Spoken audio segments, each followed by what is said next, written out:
Saudara, musibah kebakaran terjadi di Madrasah Ibtidaiyah Negeri 8 Aceh Besar yang berada di Kampung Lablumpu, Kecamatan Pekanbadak pada hari Sabtu 18 September 2021 petang, sekitar pukul 17.42 waktu Indonesia Barat. Musibah kebakaran itu, walaupun tak ada korban jiwa manusia, tapi sedikitnya 6 ruang belajar beserta isinya berupa meja dan kursi belajar mengalami rusak berat.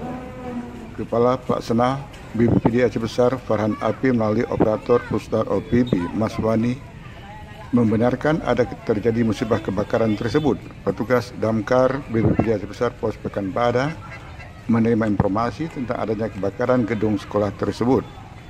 Menurutnya, informasi awal tersebut disampaikan oleh salah seorang warga yang melihat ada kepulan asap hitam dan kobaran api yang membumbung tinggi. Sontak melihat kejadian tersebut, warga langsung menghubungi Pos Pekanbadak.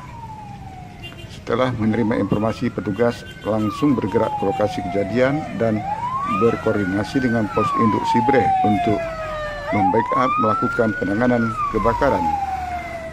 Maswani juga menyebutkan setiba di lokasi kejadian, api sudah membesar dan menghanguskan 6 ruang belajar beserta kursi dan meja belajar dengan kondisi rusak berat. BPBD Aceh Besar dalam merespon kejadian ini mengerahkan 7 unit armada pemadam kebakaran dari Pos Pekanbadak 2 unit, Pos Induk Sibreh 5 unit, dan dibantu 1 unit damkar DPKP Kota Banda Aceh dengan dukungan 20 personel. Dalam kejadian itu dipimpin langsung oleh Kepala Pelaksana BPBD Aceh Besar Farhan Api didampingi Kabid PK Siti Sapiah.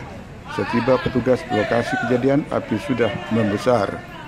Ia menambahkan sekitar pukul 19.20 waktu Indonesia Barat, usaha pemadaman dan proses pendinginan berhasil dilakukan oleh para petugas.